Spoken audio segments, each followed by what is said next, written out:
કચ્છના અંજાર પાસે 3 વાહન વચ્ચે અકસ્માત સર્જાયો છે। કાર અને 2 બાઇક વચ્ચે અકસ્માતમાં માતા અને પુત્રનું મોત નીપજ્યું। સતાપર પાસે માધવ રેસિડેન્સી પાસે અકસ્માત સર્જાયો।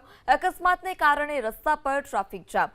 તો કચ્છમાં અંજારમાં ટ્રિપલ અકસ્માત, એક કાર અને 2 બાઇક વચ્ચે આ અકસ્માત સર્જાયો હતો, જેમાં 2 લોકોએ જીવ ગુમાવવાનો વારો આવ્યો છે। માતા અને પુત્રએ જીવ ગુમાવ્યો। સતાપર પાસે માધવ રેસિડેન્સી પાસેનો આ બનાવ છે। કચ્છના અંજાર પાસે 3 વાહન વચ્ચે અકસ્માત સર્જાયો છે। કાર અને 2 બાઇક વચ્ચે અકસ્માતમાં માતા અને પુત્રનું મોત નીપજ્યું। સતાપર પાસે માધવ રેસિડેન્સી પાસે અકસ્માત સર્જાયો। અકસ્માતને કારણે રસ્તા પર ટ્રાફિક જામ। તો કચ્છમાં અંજારમાં ટ્રિપલ અકસ્માત, એક કાર અને 2 બાઇક વચ્ચે આ અકસ્માત સર્જાયો હતો, જેમાં 2 લોકોએ જીવ ગુમાવવાનો વારો આવ્યો છે। માતા અને પુત્રએ જીવ ગુમાવ્યો। સતાપર પાસે માધવ રેસિડેન્સી પાસેનો આ બનાવ છે।